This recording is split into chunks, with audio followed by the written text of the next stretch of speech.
अपने क्या सबर कर पुत्रा, मुसीबत दे दिन भी गुजर जाणगे। ਜਿਹੜੇ ਅੱਜ ਤੇਰਾ ਮਖੌਲ ਉਡਾਉਂਦੇ ਨੇ ਇੱਕ ਦਿਨ ਉਹਨਾਂ ਦੇ ਚਿਹਰੇ ਵੀ ਉਤਰ ਜਾਣਗੇ। ਸਤਿ ਸ਼੍ਰੀ ਅਕਾਲ ਜੀ, ਆਪ ਸਭ ਜੀ ਦਾ ਸਵਾਗਤ ਹੈ ਤੁਹਾਡੇ ਆਪਣੇ YouTube ਚੈਨਲ ਪੋਜ਼ਿਟਿਵ ਬਾਈ ਪੰਜਾਬ ਦੇ ਉੱਤੇ। ਜਿਵੇਂ ਕਿ ਤੁਹਾਨੂੰ ਪਤਾ ਹੈ, ਇੱਥੇ ਆਪਾਂ student the demand time to time ਪੂਰੀ ਕਰਦੇ ਰਹਿੰਦੇ ਹਾਂ। ਕਾਫੀ ਬੱਚਿਆਂ ਦੇ ਮੈਸੇਜ ਕੀਤੇ ਸੀ ਕਿ ਸਰ ਐਗਰੀਕਲਚਰ ਦੇ ਸਮਝ ਨਹੀਂ ਆ ਰਹੀ ਵੀ ਕਿੱਥੋਂ ਪੜ੍ਹਿਆ ਜਾਵੇ ਅਤੇ ਕਿਵੇਂ ਪੜ੍ਹਿਆ ਜਾਵੇ। ਤਾਂ ਰਾਜੇ ਤੁਹਾਡੇ ਸਭ ਦੀ ਡਿਮਾਂਡ ਦੇ ਉੱਤੇ ਆਪਾਂ ਅੱਜ ਐਗਰੀਕਲਚਰ ਦੀ ਵੀਡੀਓ ਲੈ ਕੇ ਆਏ ਹਾਂ। ਕੋਸ਼ਿਸ਼ ਕੀਤੀ ਹੈ ਕਿ ਤੁਹਾਨੂੰ ਬੈਸਟ ਤੋਂ ਬੈਸਟ ਕੰਟੈਂਟ ਪ੍ਰੋਵਾਈਡ ਕੀਤਾ ਜਾਵੇ। ਐਗਰੀਕਲਚਰ ਸਟਾਰਟ ਕਰਨ ਤੋਂ ਪਹਿਲਾਂ ਤੁਹਾਨੂੰ ਮੈਂ ਇੱਕ ਗੱਲ ਦੱਸਣੀ ਚਾਹਣਾ ਹੈ ਕਿ ਐਗਰੀਕਲਚਰ ਸਬਜੈਕਟ ਨੂੰ ਤੁਸੀਂ ਅਗਰ ਥਿਊਰੀ ਪੜ੍ਹੋਗੇ ਤਾਂ ਆਪਣੇ ਲੈਵਲ 'ਤੇ ਪੜ੍ਹੀ ਜਾਇਓ। ਉਹਦੀ ਬੇਸਿਕ ਬੁੱਕ ਤੁਸੀਂ ਕੋਈ ਵੀ ਲੈ ਸਕਦੇ ਹੋ BSc ਐਗਰੀਕਲਚਰ ਦੀ, ਨਾਲ MCQ ਤੁਹਾਨੂੰ ਮੈਂ ਪ੍ਰੋਵਾਈਡ ਕਰਦਾ ਰਹੂੰਗਾ ਟਾਈਮ ਟੂ ਟਾਈਮ। ਬਾਕੀ ਤੁਹਾਨੂੰ ਮੈਂ ਪਹਿਲੇ ਦਿਨ ਤੋਂ ਇੱਕ ਗੱਲ ਕਹਿੰਦਾ ਆ ਰਿਹਾ ਕਿ self study is must. Self study ਤੋਂ ਬਗੈਰ ਤੁਸੀਂ ਕੋਈ ਵੀ ਪੇਪਰ ਕੱਢ ਨਹੀਂ ਸਕਦੇ। ਚਾਹੇ ਮੇਰਾ ਖੁਦ ਦਾ ਚੈਨਲ ਹੈਗਾ YouTube ਦੇ ਉੱਪਰ, ਮੈਂ ਤੁਹਾਨੂੰ ਫਿਰ ਵੀ ਕਹਿਣਾ ਕਿ ਯੂਟਿਊਬਰ ਦੇ ਉੱਪਰ ਇੰਨਾ ਭਰੋਸਾ ਨਾ ਕਰਿਓ ਕਿ ਉਹਨਾਂ ਦੇ ਭਰੋਸੇ ਬੈਠੇ ਰਹੋ ਕਿ ਅਸੀਂ ਤਾਂ ਬਸ YouTube ਤੋਂ ਵੀਡੀਓ ਦੇਖ ਲਈ ਸਾਨੂੰ ਸਮਝ ਆ ਗਿਆ। ਜਿੰਨੀ ਦੇਰ ਤੱਕ ਤੁਸੀਂ ਖੁਦ ਸੈਲਫ ਸਟੱਡੀ ਨਹੀਂ ਕਰਦੇ, ਖੁਦ ਰਿਵਿਊ ਨਹੀਂ ਕਰਦੇ ਆਪਣੇ ਰਿਜ਼ਲਟ ਨੂੰ, ਇਹ ਨਹੀਂ ਦੇਖਦੇ ਕਿ ਸਾਡਾ ਰੈਂਕ ਕਿੱਥੇ ਖੜ੍ਹਾ ਹੋਇਆ, ਅਸੀਂ ਕਿੰਨਾ ਕੁ ਗਰੋਥ ਕਰ ਰਹੇ ਹਾਂ, ਸਾਡੀ ਕਿੰਨੀ ਕੁ ਪ੍ਰੋਗਰੈਸ ਹੋ ਰਹੀ ਹੈ ਡੇ ਟੂ ਡੇ, ਤਦ ਤੱਕ ਤੁਸੀਂ ਕੋਈ ਵੀ ਪੇਪਰ ਕਲੀਅਰ ਨਹੀਂ ਕਰ ਸਕਦੇ। ਚਾਹੇ ਇਹ ਗੱਲ ਮੇਰੀ ਕਈਆਂ ਨੂੰ ਕੌੜੀ ਲੱਗੇ, ਪਰ ਇਹੀ ਹੀ ਸੱਚਾਈ ਹੈ। ਠੀਕ ਹੈ, ਤਾਂ ਕਿਰਪਾ ਕਰਕੇ ਸੈਲਫ ਸਟੱਡੀ ਨਾਲ ਰੱਖੋ। YouTube ਚੈਨਲ ਜ਼ਰੂਰ ਫੋਲੋ ਕਰੋ ਕਿਉਂਕਿ YouTube ਦੇ ਉੱਪਰ ਤੁਹਾਨੂੰ ਕੋਈ ਵਧੀਆ ਟੀਚਰ ਵੀ ਮਿਲ ਸਕਦਾ ਹੈ। ਠੀਕ ਹੈ, ਹੁਣ ਮੰਨ ਲਓ ਆਪਾਂ GK ਸਿੱਖਣੀ ਆ ਤਾਂ ਫਨਕਾਰ ਸਾਹਿਬ ਤੋਂ ਵਧੀਆ ਕੋਈ ਵੀ GK ਨਹੀਂ ਕਰਵਾ ਰਿਹਾ। ਠੀਕ ਹੈ, ਅਤੇ ਕੰਪਿਊਟਰ ਤੁਹਾਨੂੰ ਪਤਾ ਆਪਣੇ ਚੈਨਲ 'ਤੇ ਬਹੁਤ ਵਧੀਆ ਤਰੀਕੇ ਨਾਲ ਕਰਵਾਇਆ ਹੋਇਆ। ਬਾਕੀ ਹੋਰ ਵੀ ਤੁਹਾਨੂੰ ਰੀਜ਼ਨਿੰਗ ਕਿੱਥੋਂ ਸਮਝ ਆ ਰਹੀ ਹੈ ਉੱਥੋਂ ਰੀਜ਼ਨਿੰਗ ਕਰ ਲਓ। ਠੀਕ ਹੈ, ਸਾਇੰਸ ਦੇ ਕੁਇਜ਼ ਤੁਹਾਨੂੰ ਵਧੀਆ ਸਮਝ ਆ ਰਹੇ ਉਹ ਵੀ ਕਰ ਲਓ, ਕਿੱਥੋਂ ਵੀ ਕਰ ਸਕਦੇ ਹੋ। ਬਸ ਤੁਹਾਨੂੰ ਸਮਝ ਆਉਣਾ ਚਾਹੀਦਾ ਹੈ, ਤੁਹਾਡੀ ਗਰੋਥ ਹੋਣੀ ਚਾਹੀਦੀ ਹੈ। ਬਸ ਇੱਕ ਗੱਲ ਤੁਸੀਂ ਕੀ ਕਰਨਾ, ਤੁਹਾਡਾ ਸਭ ਤੋਂ ਪਹਿਲਾ ਕੰਪੀਟੀਸ਼ਨ ਤੁਹਾਡਾ ਖੁਦ ਦਾ ਆਪਣੇ ਆਪ ਨਾਲ ਆ। ਜਦੋਂ ਤੁਸੀਂ ਆਪਣੇ ਆਪ ਤੋਂ ਜਿੱਤ ਗਏ ਤਾਂ ਬਾਕੀਆਂ ਤੋਂ ਵੀ ਜਿੱਤ ਜਾਓਗੇ। ਠੀਕ ਹੈ, ਇੰਨਾ ਕੁ ਲੈਕਚਰ ਮੇਰਾ ਜ਼ਰੂਰ ਸੁਣ ਲਿਓ ਅੱਜ ਦਾ ਦਿਨ। ਠੀਕ ਹੈ, ਆਪਣੇ ਆਪ ਨੂੰ ਤੁਸੀਂ ਕੀ ਕਰੋ, ਗਰੋਥ ਵਿੱਚ ਲੈ ਕੇ ਆਓ। ਠੀਕ ਹੈ, ਚਲੋ ਆਪਾਂ ਸਟਾਰਟ ਕਰਦੇ ਹਾਂ ਅੱਜ ਦੀ ਵੀਡੀਓ। ਦੇਖੋ, ਜਿਹੜਾ ਸਬਜੈਕਟ ਪੜ੍ਹਾਂਗੇ ਪਹਿਲਾਂ ਉਸ ਸਬਜੈਕਟ ਦਾ ਮੀਨਿੰਗ ਪਤਾ ਹੋਣਾ ਚਾਹੀਦਾ ਹੈ ਕਿ ਸਬਜੈਕਟ ਹੈ ਕੀ ਹੈ, ਉਹ ਸਬਜੈਕਟ ਆਪਾਂ ਪੜ੍ਹ ਕਿਉਂ ਰਹੇ ਹਾਂ। ਜ਼ਿਆਦਾ ਮੋਸਟਲੀ ਜਿਹੜੇ ਮੇਰੇ ਨਾਲ ਅਟੈਚ ਨੇ, ਜਿਹੜੇ ਵਿਲੇਜ ਨੂੰ ਬਿਲੋਂਗ ਕਰਦੇ ਨੇ, ਮੋਸਟਲੀ ਸਭ ਨੂੰ ਪਤਾ ਹੋਊਗਾ ਐਗਰੀਕਲਚਰ ਨਾਲ ਜੁੜੇ ਹੋਏ ਨੇ ਸਭ। ਮੈਂ ਖੁਦ ਵੀ ਇੱਕ ਫਾਰਮਰ ਦਾ ਬੇਟਾ। ਐਗਰੀਕਲਚਰ ਬੇਸਿਕਲੀ ਅਗਰ ਆਪਾਂ ਗੱਲ ਕਰੀਏ ਤਾਂ ਐਗਰੀਕਲਚਰ ਜਿਹੜਾ ਵਰਡ ਹੈਗਾ ਉਹ ਆਇਆ ਹੈਗਾ ਭਾਈ ਲੈਟਿਨ ਭਾਸ਼ਾ ਤੋਂ। ਠੀਕ ਹੈ, ਲੈਟਿਨ ਭਾਸ਼ਾ ਤੋਂ ਵਰਡ ਆਇਆ ਹੋਇਆ ਇਹ, ਅਤੇ ਇਹਦਾ ਮੀਨਿੰਗ ਅਗਰ ਦੇਖਿਆ ਜਾਵੇ ਤਾਂ ਐਗਰੀਕਲਚਰ ਦੋ ਵਰਡ ਨੂੰ ਜੋੜ ਕੇ ਬਣਿਆ। ਇੱਕ ਹੈਗਾ ਐਗਰ, ਜਾਂ ਇਹਨੂੰ ਐਗਰੀ ਵੀ ਕਹਿ ਸਕਦੇ ਹਾਂ, ਐਗਰ ਵਰਡ, ਇੱਕ ਹੈਗਾ ਕਲਚਰ, ਦੋ ਵਰਡ ਨੇ। ਹੁਣ ਐਗਰ ਦਾ ਮਤਲਬ ਅਗਰ ਆਪਾਂ ਦੇਖੀਏ ਸਿੰਪਲ ਟਰਮ ਦੇ ਵਿੱਚ ਤਾਂ ਐਗਰ ਦਾ ਮਤਲਬ ਹੁੰਦਾ ਫੀਲਡ ਜਾਂ ਸੋਇਲ ਜਾਂ ਮਿੱਟੀ ਜਾਂ ਜ਼ਮੀਨ, ਆਪਾਂ ਜਿਹਨੂੰ ਕਹਿ ਦਿੰਦੇ ਹਾਂ ਐਗਰ ਵਰਡ ਦਾ ਮੀਨਿੰਗ ਹੈ। ਅਤੇ ਕਲਚਰ ਦਾ ਮਤਲਬ ਬੇਸਿਕਲੀ ਹੁੰਦਾ ਕਲਟੀਵੇਸ਼ਨ। ਕਲਟੀਵੇਸ਼ਨ ਕੀ ਹੁੰਦਾ, ਮਤਲਬ ਜਿਵੇਂ ਆਪਾਂ ਖੇਤੀਬਾੜੀ ਕਰਦੇ ਹਾਂ, ਕਲਟੀਵੇਟ ਕਰਦੇ ਹਾਂ ਨਾ ਆਪਾਂ, ਮਤਲਬ ਜ਼ਮੀਨ ਨੂੰ ਵਾਹੁੰਦੇ ਹਾਂ, ਉਹਨੂੰ ਤਿਆਰ ਕਰਦੇ ਹਾਂ, ਫਿਰ ਉਹਦੇ ਵਿੱਚ ਖੇਤੀ ਕਰਦੇ ਹਾਂ। ਤਾਂ ਬੇਸਿਕਲੀ ਕਲਟੀਵੇਸ਼ਨ ਦਾ ਮਤਲਬ ਹੋ ਗਿਆ ਖੇਤੀ ਕਰਨਾ। ਹੁਣ ਅਗਰ ਆਪਾਂ ਐਗਰੀਕਲਚਰ ਦਾ ਪੂਰਾ ਮੀਨਿੰਗ ਇੱਥੋਂ ਨਿਕਲ ਕੇ ਕੀ ਆਉਂਦਾ ਕਿ ਪਹਿਲਾਂ ਆਪਣੇ ਕੋਲ ਜ਼ਮੀਨ ਹੋਊਗੀ ਤਾਂ ਹੀ ਆਪਾਂ ਉਹਦੇ ਉੱਪਰ ਖੇਤੀ ਕਰਾਂਗੇ। ਤਾਂ ਐਗਰੀਕਲਚਰ ਦਾ ਫੁੱਲ ਮੀਨਿੰਗ ਹੈਗਾ ਜ਼ਮੀਨ 'ਤੇ ਖੇਤੀ ਕਰਨਾ। ਤਾਂ ਇੱਥੋਂ ਦੇਖੋ, ਇਸ ਛੋਟੀ ਜਿਹੀ ਚੀਜ਼ ਦੇ ਵਿੱਚੋਂ ਦੋ ਕੁਐਸਚਨ ਨਿਕਲ ਕੇ ਆਉਂਦੇ ਆ। ਪਹਿਲਾਂ ਉਹ ਪੁੱਛ ਲੈਂਦੇ ਆ ਕਿ ਐਗਰੀਕਲਚਰ ਵਰਡ ਕਿਹੜੀ ਭਾਸ਼ਾ ਤੋਂ ਲਿਆ ਗਿਆ, ਤਾਂ ਉਹ ਹੈਗਾ ਭਾਈ ਲੈਟਿਨ ਵਰਡ ਤੋਂ। ਹੁਣ ਇਹ ਪੁੱਛ ਸਕਦੇ ਆ ਕਿ what is the meaning of agri, ਤਾਂ ਐਗਰੀ ਦਾ ਮੀਨਿੰਗ ਪਤਾ ਹੋਣਾ ਚਾਹੀਦਾ ਹੈ। ਜਾਂ what is the meaning of culture. ਦੇਖੋ, ਇੱਕ ਛੋਟੀ ਜਿਹੀ ਸਲਾਈਡ ਤੋਂ ਆਪਾਂ ਨੂੰ 3 ਕੁਐਸਚਨ ਦੇਖਣ ਨੂੰ ਮਿਲੇ। ਅਤੇ ਪੰਜਾਬ ਦੇ ਵਿੱਚ ਜਿਹੜੇ ਵੀ ਕੁਐਸਚਨ ਆਉਣਗੇ ਐਗਰੀਕਲਚਰ ਦੇ ਉੱਪਰ ਬੇਸਿਕ ਆਉਣਗੇ, ਕੋਈ ਹਾਈ ਲੈਵਲ ਨਹੀਂ ਆਏਗਾ ਕਿ ਬਹੁਤ ਜ਼ਿਆਦਾ, ਕਿਉਂਕਿ ਉਹਨਾਂ ਨੂੰ ਵੀ ਪਤਾ ਹੁੰਦਾ ਕਿ ਹਰੇਕ ਸਟੂਡੈਂਟ ਦਾ ਬੈਕਗਰਾਊਂਡ ਐਗਰੀਕਲਚਰ ਨਹੀਂ ਹੋਊਗਾ। ਠੀਕ ਹੈ, ਕਿਉਂਕਿ ਪਟਵਾਰੀ ਵਾਸਤੇ ਸਿੰਪਲ ਗ੍ਰੈਜੂਏਸ਼ਨ ਹੀ ਮੰਗੀ ਜਾਂਦੀ ਹੈ। ਤਾਂ ਬੇਸਿਕਲੀ ਇਸ ਚੀਜ਼ ਨੂੰ ਧਿਆਨ 'ਚ ਰੱਖਦਾ ਐਗਜ਼ਾਮੀਨਰ ਕਿ ਕੀ ਕੁਆਲੀਫਿਕੇਸ਼ਨ ਮੰਗੀ ਗਈ ਹੈ ਪੇਪਰ ਵਾਸਤੇ। ਠੀਕ ਹੈ, ਚਲੋ ਇਸ ਤੋਂ ਬਾਅਦ ਡਾਇਰੈਕਟ MCQ ਕਰਦੇ ਹਾਂ। MCQ ਦੇ ਵਿੱਚ ਵੀ ਜਿਹੜੀ ਚੀਜ਼ ਤੁਹਾਨੂੰ ਸਮਝਾਉਣ ਵਾਲੀ ਹੋਊਗੀ ਉਹ ਤੁਹਾਨੂੰ ਸਮਝਾਊਂਗਾ ਥਿਊਰੀ ਦੇ ਵਿੱਚ ਵੀ, ਅਤੇ ਨਾਲ ਪੰਜਾਬੀ ਦੇ ਵਿੱਚ ਵੀ ਐਕਸਪਲੇਨ ਕਰੂੰਗਾ। ਬਾਕੀ ਜਿਹੜਾ ਪਟਵਾਰੀ ਦਾ ਪੇਪਰ ਆਊਗਾ ਉਹ ਸਿਰਫ ਇੰਗਲਿਸ਼ ਦੇ ਵਿੱਚ ਆਉਂਦਾ, ਇਸ ਕਰਕੇ ਜ਼ਿਆਦਾਤਰ ਕੰਟੈਂਟ ਮੈਂ ਕੀ ਰੱਖਿਆ, ਇੰਗਲਿਸ਼ ਦੇ ਵਿੱਚ ਹੀ ਰੱਖਿਆ। ਅੱਜ ਮੈਂ 20 ਕੁਐਸਚਨ ਲੈ ਕੇ ਆਇਆ, ਮੋਸਟ ਇੰਪੋਰਟੈਂਟ ਜਾਂ ਮੋਸਟ ਰਿਪੀਟਡ ਕੁਐਸਚਨ ਕਹਿ ਸਕਦੇ ਹਾਂ, ਜਿਹੜੇ ਵਾਰ-ਵਾਰ ਪੁੱਛੇ ਜਾਂਦੇ ਆ। ਪਹਿਲਾ ਕੁਐਸਚਨ ਕੀ ਹੈ, ਪਹਿਲਾ ਕੁਐਸਚਨ ਤੁਸੀਂ ਸਕਰੀਨ ਦੇ ਉੱਪਰ ਇਹ ਹੈ, ਐਗਰੀਕਲਚਰ ਇਜ਼, ਉਹੀ ਪੁੱਛ ਰਿਹਾ ਜਿਹੜਾ ਹੁਣ ਤੁਹਾਨੂੰ ਮੈਂ ਹੁਣੇ ਦੱਸ ਕੇ ਹਟਿਆ ਵੀ ਐਗਰੀਕਲਚਰ ਜਿਹੜਾ ਵਰਡ ਹੈ ਕਿੱਥੋਂ ਆਇਆ, ਜਾਂ ਐਗਰੀਕਲਚਰ ਕੀ ਚੀਜ਼ ਹੈ, ਕਿਹੜਾ ਵਰਡ ਹੈ, ਗ੍ਰੀਕ ਵਰਡ ਹੈ, ਲੈਟਿਨ ਹੈ, ਜਰਮਨ ਹੈ, ਸਪੈਨਿਸ਼ ਹੈ। ਤਾਂ ਇਹਦਾ ਆਨਸਰ ਆ ਗਿਆ ਰਾਜੇ B ਆਨਸਰ ਆਊਗਾ, ਲੈਟਿਨ ਵਰਡ ਹੈ ਇਹ। ਠੀਕ ਹੈ, ਇਹ ਬਹੁਤ ਇੰਪੋਰਟੈਂਟ ਕੁਐਸਚਨ ਹੈ, ਵਾਰ-ਵਾਰ ਰਿਪੀਟ ਹੁੰਦਾ। ਉਸ ਤੋਂ ਬਾਅਦ ਇਹ ਪੁੱਛ ਰਿਹਾ, ਮਤਲਬ ਕੋਈ ਵੀ ਵਰਡ ਪੁੱਛ ਸਕਦਾ ਤੁਹਾਨੂੰ। ਕਹਿੰਦਾ ਦਾ ਟਰਮ ਐਗਨੋਮੀ ਇਜ਼ ਡਰਾਈਵਡ ਫਰੋਮ, ਇਹ ਵਰਡ ਕਹਿੰਦਾ ਕਿੱਥੋਂ ਡਰਾਈਵ ਹੋਇਆ, ਜਰਮਨ ਤੋਂ ਹੋਇਆ, ਲੈਟਿਨ ਵਰਡ ਹੈ ਕਿ ਸਪੈਨਿਸ਼ ਹੈ ਜਾਂ ਗਰੀਕ ਵਰਡ ਹੈ।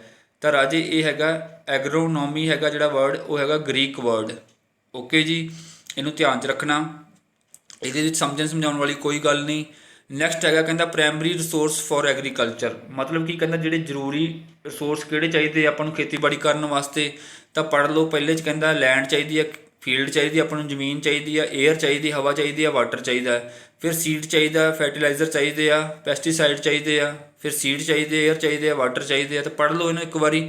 ਪਰ ਜਿਹੜੀ ਬੇਸਿਕ ਪ੍ਰਾਇਮਰੀ ਨੀਡ ਹੁੰਦੀ ਆ ਆਪਣੀ ਕਿਸੇ ਵੀ ਚੀਜ਼ ਵਾਸਤੇ, ਸਭ ਤੋਂ ਪਹਿਲਾਂ ਆਪਾਂ ਨੂੰ ਚਾਹੀਦੀ ਹੁੰਦੀ ਜ਼ਮੀਨ, ਹਵਾ ਚਾਹੀਦੀ ਆਪਾਂ ਨੂੰ, ਠੀਕ ਆ, ਹਵਾ ਤੋਂ ਬਗੈਰ ਕੋਈ ਵੀ ਫਸਲ ਨਹੀਂ ਹੋ ਸਕਦੀ। ਥਰਡ ਹੈ ਵਾਟਰ, ਤਾਂ ਇਹਦਾ ਆਨਸਰ ਆ ਜਾਊਗਾ ਏ। ਜਿਹੜੇ ਪੈਸਟੀਸਾਈਡ ਹੋ ਗਏ ਇਹ ਵਗੈਰਾ, ਇਹ ਤਾਂ ਆਪਾਂ ਹੁਣ ਵਰਤਣ ਲੱਗੇ ਆ ਨਾ। ਜਿਹੜੀ ਜ਼ਮੀਨ ਖੇਤੀਬਾੜੀ ਸ਼ੁਰੂ ਹੋਈ ਆ ਉਹ ਤਾਂ ਬਹੁਤ ਪੁਰਾਣੀ ਹੋਈ ਆ, 2100-2200 BC ਤੋਂ ਪਹਿਲਾਂ ਸ਼ੁਰੂ ਹੋਈ ਵੀ ਆ। ਤਾਂ ਉਦੋਂ ਕਿਹੜਾ ਫਰਟੀਲਾਈਜ਼ਰ ਜਾਂ ਪੈਸਟੀਸਾਈਡ ਹੁੰਦੇ ਸੀਗੇ, ਠੀਕ ਹੈ। ਤਾਂ ਆਪਣਾ ਜਿਹੜਾ ਬੇਸਿਕ ਮੇਨ ਹੈ ਉਹ ਆਪਣੀ ਹੈਗੀ ਆ ਲੈਂਡ ਚਾਹੀਦੀ ਆਪਾਂ ਨੂੰ, 에ਅਰ ਚਾਹੀਦੀ ਹੈ ਅਤੇ ਵਾਟਰ ਚਾਹੀਦੀ ਹੈ। ਤਾਂ ਇਹਦਾ ਬੈਸਟ ਆਨਸਰ ਕੀ ਬਣ ਕੇ ਆਊਗਾ ਏ। ਦੇਖੋ ਇਹ ਬਿਲਕੁਲ ਬੇਸਿਕ ਕੁਐਸਚਨ ਸੀਗਾ, ਇਹਨੂੰ ਅਗਰ ਤੁਸੀਂ ਧਿਆਨ ਨਾਲ ਸਮਝੋਗੇ ਤਾਂ ਤੁਹਾਨੂੰ ਸਮਝ ਆ ਜਾਊਗਾ। ਤਾਂ ਇਹਦਾ ਹੈਗਾ ਏ ਆਨਸਰ। ਨੈਕਸਟ ਦੇਖਦੇ ਹਾਂ, ਦੇਖੋ ਆ ਹੀ ਗਿਆ ਕੁਐਸਚਨ। ਕਹਿੰਦਾ ਜਿਹੜੀ ਕਲਟੀਵੇਸ਼ਨ ਆਫ ਰਾਈਸ ਆ ਜਾਂ ਕਲਟੀਵੇਸ਼ਨ ਆਫ ਕਿਸੇ ਵੀ ਚੀਜ਼ ਦੀ ਪੁੱਛ ਸਕਦਾ ਹੈ। ਕਲਟੀਵੇਸ਼ਨ ਆਫ ਰਾਈਸ ਕਹਿੰਦਾ ਬਿਗੇਨਸ ਇਨ, ਕਦੋਂ ਸ਼ੁਰੂ ਹੋਈ ਸੀ ਕਲਟੀਵੇਸ਼ਨ ਆਫ ਰਾਈਸ। ਤਾਂ ਇਹਨੂੰ ਪੜ੍ਹ ਲਿਓ, ਇਹਦਾ ਆਨਸਰ ਹੈਗਾ ਏ, 2200 BC ਦੇ ਵਿੱਚ ਸਟਾਰਟ ਹੋਈ ਸੀਗੀ। ਨੈਕਸਟ ਕੁਐਸਚਨ ਕਰਦੇ ਹਾਂ, ਕੋਈ ਬੁੱਕ ਵੀ ਪੁੱਛ ਸਕਦਾ। ਦੇਖੋ ਤੁਹਾਨੂੰ ਮੈਂ ਇੱਕ ਆਈਡੀਆ ਦੇ ਰਿਹਾ ਕਿੱਦਾਂ ਦੇ ਕੁਐਸਚਨ ਬਣ ਸਕਦੇ ਆ। ਕੋਈ ਬੁੱਕ ਪੁੱਛ ਲਏਗਾ ਖੇਤੀਬਾੜੀ ਦੇ ਨਾਲ ਰਿਲੇਟਡ ਵੀ, ਇਹ ਬੁੱਕ ਕਿਹਨੇ ਲਿਖੀ ਆ, ਜਾਂ ਆਹ ਬੁੱਕ ਕਦੋਂ ਪਬਲਿਸ਼ ਹੋਈ ਆ, ਆਹ ਬੁੱਕ ਦੇ ਵਿੱਚ ਕਾਹਦਾ ਜ਼ਿਕਰ ਕਰ ਰਿਹਾ। ਤਾਂ ਇੱਥੇ ਹੁਣ ਪੁੱਛ ਰਿਹਾ, ਕਹਿੰਦਾ ਜਿਹੜੀ ਬੁੱਕ ਹੈਗੀ ਆ ਹਾਰਸ ਹੋਇੰਗ ਹਸਬੈਂਡਰੀ ਵਾਜ਼ ਪਬਲਿਸ਼ਡ ਇਨ ਬਾਏ, ਕਹਿੰਦਾ ਵੀ ਮਤਲਬ ਰਾਈਟਰ ਪੁੱਛ ਰਿਹਾ ਵੀ ਕਿਹਨੇ ਪਬਲਿਸ਼ ਕੀਤੀ ਸੀ ਜਿਹੜੀ ਬੁੱਕ, ਜਿਹਦਾ ਨਾਮ ਹੈਗਾ ਹਾਰਸ ਹੋਇੰਗ ਹਸਬੈਂਡਰੀ। ਤਾਂ ਇਹਦਾ ਆਨਸਰ ਹੈਗਾ ਭਾਈ 5th ਦਾ ਹੈਗਾ ਸੀ ਆਨਸਰ, ਇਹ ਹੈਗਾ ਜੈਥਰੋ ਟੁਲ, ਠੀਕ ਹੈ। ਇਹਦਾ ਆਨਸਰ ਹੈਗਾ ਸੀ। ਕੋਈ ਵੀ ਬੁੱਕ ਪੁੱਛ ਸਕਦਾ ਹੈ, ਕਾਫੀ ਬੁੱਕਸ ਆਈਆਂ ਹੋਈਆਂ। ਨੈਕਸਟ ਪੁੱਛਦਾ ਕਹਿੰਦਾ ਦਾ third most important food crop of our country, ਠੀਕ ਹੈ। ਫੂਡ ਕ੍ਰੌਪ ਪੁੱਛ ਰਿਹਾ ਆਪਾਂ ਕੋਲ। ਤਾਂ ਤੁਹਾਨੂੰ ਪਤਾ ਹੈ ਕਿ ਜਿਹੜੀ ਫਸਟ ਸੈਕਿੰਡ ਕਿਹੜੀ ਹੈਗੀ, ਇੱਕ ਰਾਈਸ ਹੈ, ਇੱਕ ਵੀਟ ਹੈ। ਤਾਂ ਥਰਡ ਪੁੱਛ ਰਿਹਾ, ਥਰਡ ਕਿਹੜੀ ਹੈ। ਤਾਂ ਥਰਡ ਇੱਥੇ ਆਨਸਰ ਦੇ ਵਿੱਚ ਵੀ ਥਰਡ ਹੀ ਪਈ ਹੋਈ ਆ, ਉਹ ਹੈਗੀ ਆ ਜਵਾਰ, ਠੀਕ ਹੈ। ਜਵਾਰ ਹੈਗੀ ਜਿਹੜੀ, ਉਹ ਆਪਣੀ third most important food crop ਹੈ। ਪਹਿਲੀ ਦੂਜੀ ਕਿਹੜੀ ਆ ਆਪਣੀ ਰਾਈਸ ਤੇ ਵੀਟ। ਨੈਕਸਟ ਕੁਐਸਚਨ ਦੇਖਦੇ ਹਾਂ। ਆਹ ਕੁਐਸਚਨ ਬਹੁਤ ਵਾਰ ਪੁੱਛਦਾ ਹੈ ਵੀ ਜਿਹੜੇ ਆਪਾਂ ਦੇਖੋ ਆਪਾਂ ਇੱਕ ਪਰਟੀਕੂਲਰ ਵਰਡ ਵਰਤਦੇ ਹਾਂ, ਖਰੀਫ, ਰੱਬੀ, ਜ਼ੈਦ ਵਰਡ ਕਹਿੰਦਾ ਕਿਹਨੂੰ ਬਿਲੋਂਗ ਕਰਦੇ ਆ। ਇਹ ਬੇਸਿਕਲੀ ਸੀਜ਼ਨਲ ਵਰਡ ਹੁੰਦੇ ਆ, ਸੀਜ਼ਨਲ ਫਸਲ ਵਾਸਤੇ ਵਰਤੇ ਜਾਂਦੇ ਆ। ਕਹਿੰਦਾ ਜਿਹੜੇ ਵਰਡ ਆਏ ਆ ਕਿਹੜੀ ਭਾਸ਼ਾ ਦੇ ਵਿੱਚੋਂ ਆਏ ਆ, ਉਰਦੂ 'ਚੋਂ ਆਏ ਆ, ਫਰੈਂਚ 'ਚੋਂ ਆਏ ਆ, ਪਰਸ਼ੀਅਨ 'ਚੋਂ ਆਏ ਆ, ਜਿਹਨੂੰ ਫਾਰਸੀ ਭਾਸ਼ਾ ਕਹਿ ਦਿੰਦੇ, ਜਾਂ ਅਰਬਿਕ ਦੇ ਵਿੱਚੋਂ ਆਏ ਹੋਏ ਆ। ਤਾਂ ਰਾਜੇ ਇਹ ਸਾਰੇ ਵਰਡ ਹੈਗੇ ਆ, ਇਹ ਹੈਗੇ ਅਰਬਿਕ ਵਰਡ ਨੇ ਸਾਰੇ। ਇਹ ਬਹੁਤ ਇੰਪੋਰਟੈਂਟ ਕੁਐਸਚਨ ਹੈ। ਉਸ ਤੋਂ ਬਾਅਦ ਆਪਾਂ ਗੱਲ ਕਰਦੇ ਹਾਂ। ਦੇਖੋ ਆਹ ਕਹਿੰਦਾ ਵੀ ਕਲਟੀਮੇਟ ਪਰਟੇਨਸ ਟੂ ਏ, ਕਹਿੰਦਾ ਵੀ ਜਲਵਾਯੂ ਆ ਜਿਹੜਾ ਕਿਹਦੇ ਨਾਲ ਸੰਬੰਧਿਤ ਹੈ। ਤਾਂ ਜਲਵਾਯੂ ਦੇ ਦੇਖ ਲਓ ਕਿਹਦੇ ਨਾਲ ਸੰਬੰਧਿਤ ਹੋ ਸਕਦਾ ਹੈ। ਪਹਿਲਾਂ ਕਹਿੰਦਾ ਲੌਂਗ ਪੀਰੀਅਡ ਆਫ ਟਾਈਮ, ਠੀਕ ਹੈ। ਫਿਰ ਪੁੱਛਦਾ ਸ਼ਾਰਟ ਡਿਊਰੇਸ਼ਨ, ਮੀਡੀਅਮ ਡਿਊਰੇਸ਼ਨ ਜਾਂ ਨਨ ਆਫ ਥੀਸ। ਤਾਂ ਇਹਦੇ ਵਿੱਚ ਜਿਹੜਾ ਆਨਸਰ ਨਿਕਲ ਕੇ ਆਉਂਦਾ ਆਪਣੇ ਕੋਲੇ ਜਲਵਾਯੂ ਵਾਲਾ, ਤਾਂ ਇਹਦਾ ਆਨਸਰ ਹੈਗਾ ਭਾਈ ਏ। ਇਹਦੇ ਵਿੱਚ ਆਉਂਦਾ answer long period of time. ਜਲਵਾਯੂ ਕਿਹਦੇ ਨਾਲ ਸੰਬੰਧਿਤ ਹੈ, ਲੌਂਗ ਪੀਰੀਅਡ ਆਫ ਟਾਈਮ ਦੇ ਨਾਲ। ਨੈਕਸਟ ਕੁਐਸਚਨ ਕਰਦੇ ਹਾਂ। ਉਸ ਤੋਂ ਬਾਅਦ ਗੱਲ ਕਰਦਾ ਕਹਿੰਦਾ ਇੰਸਟਰੂਮੈਂਟ ਕੋਈ ਪੁੱਛ ਸਕਦਾ ਹੈ ਨਾ ਖੇਤੀਬਾੜੀ ਦੇ ਨਾਲ ਰਿਲੇਟਡ। ਕਹਿੰਦਾ instrument used for measuring wind velocity is known as, ਮਤਲਬ ਕਿ ਹਵਾ ਦੀ ਜਿਹੜੀ ਗਤੀ ਮਾਪਣ ਵਾਸਤੇ ਕਿਹੜਾ ਯੰਤਰ ਯੂਜ਼ ਕੀਤਾ ਜਾਂਦਾ ਹੈ। ਹਾਈਡਰੋਮੀਟਰ, ਪ੍ਰੈਨੋਮੀਟਰ, ਅਲਟੀਮੀਟਰ ਜਾਂ ਐਨੀਮੋਮੀਟਰ। ਤਾਂ ਇਹਦਾ ਆਨਸਰ ਹੈਗਾ ਭਾਈ D. D is the right answer. D ਵਰਤਿਆ ਜਾਂਦਾ ਆਪਣਾ ਵੈਲੋਸਿਟੀ ਮਾਪਣ ਵਾਸਤੇ ਵਿੰਡ ਦੀ। ਇਸ ਤੋਂ ਬਾਅਦ ਆਪਾਂ ਗੱਲ ਕਰਦੇ ਹਾਂ ਦਾ ਟਰਮ ਪੈਟ ਵਾਜ਼ ਕੁਆਇਨਡ ਬਾਏ, ਜਿਹੜੀ ਆਪਾਂ ਟਰਮ ਕਰਦੇ ਹਾਂ ਨਾ ਪਾਲਤੂ। ਦੇਖੋ ਐਗਰੀਕਲਚਰ ਇਕੱਲੀ ਇਹ ਨਹੀਂ ਕਿ ਖੇਤੀਬਾੜੀ ਹੁੰਦੀ ਹੈ, ਐਗਰੀਕਲਚਰ ਦੇ ਵਿੱਚ ਹਾਰਟੀਕਲਚਰ ਵੀ ਆ ਜਾਂਦਾ ਹੈ, ਫਿਸ਼ਿੰਗ ਵੀ ਆ ਜਾਂਦੀ ਆ, ਪਸ਼ੂ ਪਾਲਣੇ ਵੀ ਆ ਜਾਂਦੇ ਆ। ਤਾਂ ਐਗਰੀਕਲਚਰ ਦੇ ਵਿੱਚ ਐਗਰੀਕਲਚਰ ਇਕੱਲਾ ਖੇਤੀਬਾੜੀ 'ਤੇ ਨਿਰਭਰ ਨਹੀਂ ਹੈ। ਐਗਰੀਕਲਚਰ ਦੇ ਵਿੱਚ ਬਹੁਤ ਚੀਜ਼ਾਂ ਆ ਜਾਂਦੀਆਂ ਨੇ, ਬਹੁਤ ਸਾਰੀਆਂ, ਜਿਵੇਂ ਮੈਂ ਤੁਹਾਨੂੰ ਦੱਸ ਦਿੰਦਾ, ਜਿਵੇਂ ਫਿਸ਼ਿੰਗ ਹੋ ਗਈ, ਹਾਰਟੀਕਲਚਰ ਹੋ ਗਈ, ਹੈ ਨਾ, ਕ੍ਰੌਪ ਪ੍ਰੋਡਕਸ਼ਨ ਹੋ ਗਈ, ਲਾਈਵ ਸਟਾਕ ਹੋ ਗਿਆ, ਬਹੁਤ ਕੁਝ ਹੋ ਗਿਆ। ਕਿਉਂਕਿ ਦੇਖੋ ਜਿਹੜੀ ਖੇਤੀਬਾੜੀ ਹੈ ਨਾ ਇੰਡੀਆ ਦੇ ਵਿੱਚ, ਤੁਹਾਨੂੰ ਮੈਂ ਚਲੋ ਦੱਸਣਾ ਭੁੱਲ ਗਿਆ ਸਟਾਰਟਿੰਗ ਦੇ ਵਿੱਚ। ਦੇਖੋ ਹੁਣ ਮੰਨ ਲਓ ਖੇਤੀਬਾੜੀ ਨਾਲ ਨਾ ਹਰ ਇੱਕ ਬੰਦਾ ਜੁੜਿਆ ਹੋਇਆ ਹੈ। ਕਿਵੇਂ ਜੁੜਿਆ ਹੋਇਆ ਤੁਹਾਨੂੰ ਮੈਂ ਦੱਸ ਦਿੰਦਾ। ਮੰਨ ਲਓ ਆਪਾਂ ਸਵੇਰੇ ਉੱਠ ਕੇ ਚਾਹ ਜਾਂ ਕੌਫੀ ਪੀਂਦੇ ਹਾਂ, ਜਿਹੜੀ ਆਪਾਂ ਚਾਹ ਜਾਂ ਕੌਫੀ ਪੀਂਦੇ ਹਾਂ ਉਹ ਕਿੱਥੋਂ ਆਈ ਹੈ, ਉਹ ਖੇਤਾਂ ਤੋਂ ਹੀ ਤਾਂ ਆਈ ਹੋਈ ਹੈ, ਕਿਸਾਨ ਨੇ ਉਗਾਈ ਹੈ, ਉਹ ਆਪਣੇ ਤੱਕ ਪਹੁੰਚੀ ਹੈ ਕਿਸੇ ਤਰੀਕੇ ਨਾਲ। ਤਾਂ ਆਪਾਂ ਜੁੜੇ ਹੋਏ ਹਾਂ। ਜਿਹੜਾ ਆਪਾਂ ਆਟਾ ਖਾਂਦੇ ਹਾਂ, ਚਾਹੇ ਕਿਸੇ ਦਾ ਵੀ ਖਾ ਲਓ, ਆਸ਼ੀਰਵਾਦ ਆਟਾ ਖਾਂਦਾ, ਕੋਈ ਫਲਾਨਾ ਖਾਂਦਾ, ਉਹ ਸਾਰੇ ਕੀ ਹੈ, ਕਣਕ ਕਿਹਨੇ ਉਗਾਈ ਹੈ, ਕਿਸਾਨ ਨੇ ਉਗਾਈ ਹੈ। ਤਾਂ ਹਰ ਇੱਕ ਬੰਦਾ ਖੇਤੀਬਾੜੀ ਨਾਲ ਜੁੜਿਆ ਹੋਇਆ ਹੈ। ਤੁਸੀਂ ਇਹ ਕਹਿ ਸਕਦੇ ਹੋ ਜਿਹੜੀ ਐਗਰੀਕਲਚਰ ਉਹ ਬੈਕਬੋਨ ਆ ਹਰ ਇੱਕ ਚੀਜ਼ ਦੀ, ਹਰ ਇੱਕ ਬਿਜ਼ਨਸ ਦੀ ਬੈਕਬੋਨ। ਜਾਂ ਆਪਾਂ ਇੰਡੀਅਨ ਇਕਨੋਮੀ ਦੀ ਗੱਲ ਕਰੀਏ ਤਾਂ ਇੰਡੀਅਨ ਜਿਹੜੀ ਅਰਥ ਵਿਵਸਥਾ ਸਾਰੀ ਕਿੱਥੇ ਖੜੀ, ਆਪਣੀ ਕਿਸਾਨ ਦੇ ਉੱਪਰ ਖੜੀ ਹੋਈ ਹੈ। ਇਸ ਚੀਜ਼ ਨੂੰ ਸਮਝਣਾ ਬਹੁਤ ਜ਼ਰੂਰੀ ਹੈ, ਠੀਕ ਹੈ। ਵੈਸੇ ਵੀ ਇੰਡੀਆ ਦੇ ਵਿੱਚ ਤੁਹਾਨੂੰ ਪਤਾ 70% ਪਾਪੂਲੇਸ਼ਨ ਕੀ ਕਰਦੀ ਹੈ, ਆਪਣੀ ਖੇਤੀਬਾੜੀ 'ਤੇ ਨਿਰਭਰ ਹੈ। 70 ਤੋਂ ਵੀ ਜ਼ਿਆਦਾ ਹੋਊਗੀ, ਫਿਰ ਵੀ ਮੈਂ ਇੱਕ ਰਫ ਆਈਡੀਆ ਦੇ ਰਿਹਾ। 70% ਬੰਦੇ ਕੀ ਕਰਦੇ ਆ, ਖੇਤੀਬਾੜੀ, ਠੀਕ ਹੈ। ਹੁਣ ਜਿਹੜਾ ਪੈਟ ਵਰਡ ਹੈ, ਕਹਿੰਦਾ ਮਤਲਬ ਪਾਲਤੂ ਜਿਹੜੇ ਆਪਾਂ ਚੀਜ਼ਾਂ ਰੱਖ ਲੈਂਦੇ ਉਹਨੂੰ ਪੈਟ ਕਹਿ ਦਿੰਦੇ ਆ। ਪੈਟ ਵਰਡ ਹੈ, ਕਹਿੰਦਾ ਕਿਹਨੇ ਡਰਾਈਵਡ ਕੀਤਾ ਜਾਂ ਕਿਹਨੇ ਇਹ ਮਤਲਬ ਕਿ ਇਹ ਵਰਡ ਨੂੰ ਫਾਊਂਡ ਕੀਤਾ, ਤਾਂ ਇਹਦਾ ਆਨਸਰ ਹੈਗਾ ਰਾਜੇ ਥਰਡ, ਸੀ ਆਨਸਰ ਇਹਦਾ। ਕੀ ਹੈਗਾ, ਥਰੋਨੋਵੇਟ। ਥਰੋਨੋਵੇਟ ਬੰਦੇ ਦਾ ਨਾਮ ਆ ਭਾਈ, ਪੜ੍ਹ ਲਿਓ, ਅੰਗਰੇਜ਼ਾਂ ਦੇ ਨਾਮ ਪੁੱਠੇ ਜਿਹੇ ਹੁੰਦੇ ਆ, ਮੇਰੇ ਤੋਂ ਵੀ ਥੋੜ੍ਹਾ ਜਿਹਾ ਗਲਤੀ ਸਪੈਲ ਹੋਇਆ ਹੋਵੇ, ਬਸ ਇਹਨੂੰ ਯਾਦ ਰੱਖ ਲਿਓ, ਸੀ ਆਨਸਰ। ਪੇਪਰ ਦੇ ਵਿੱਚ ਇਹ ਨਹੀਂ ਦੇਖਣਾ ਕਿ ਤੁਸੀਂ ਕਿੱਦਾਂ ਪ੍ਰੋਨਾਊਂਸ ਕੀਤਾ, ਬਸ ਤੁਹਾਨੂੰ ਆਨਸਰ ਸਹੀ ਹੋਣਾ ਪਤਾ ਜ਼ਰੂਰੀ ਹੈ। ਨੈਕਸਟ ਦੇਖੋ, ਆਹ ਕੁਐਸਚਨ ਬਹੁਤ ਇੰਪੋਰਟੈਂਟ ਹੈ। ਕਹਿੰਦਾ ਰੇਨੀ ਡੇ ਕਾਲਡ ਵੈਨ ਰੇਨਫਾਲ ਰਿਸੀਵਡ ਇਨ 24 ਆਵਰਸ। ਕਹਿੰਦਾ ਵੀ ਆਪਾਂ ਕਿਹੜਾ ਦਿਨ ਨੂੰ ਮੰਨਾਂਗੇ ਕਿ ਅੱਜ ਦਾ ਦਿਨ ਮੀਂਹ ਵਾਲਾ ਦਿਨ ਸੀਗਾ, ਰੇਨੀ ਡੇ ਸੀਗਾ। ਇਹ ਨਹੀਂ ਕਿ 2-3 ਬੂੰਦਾਂ ਪਈਆਂ ਜਾਂ 10 ਮਿੰਟ ਬੂੰਦਾਂ ਪਈਆਂ ਤਾਂ ਆਪਾਂ ਸਮਝ ਲਿਆ ਵੀ ਅੱਜ ਮੀਂਹ ਵਾਲਾ ਦਿਨ ਸੀਗਾ, ਅੱਜ ਮੀਂਹ ਪੈ ਗਿਆ।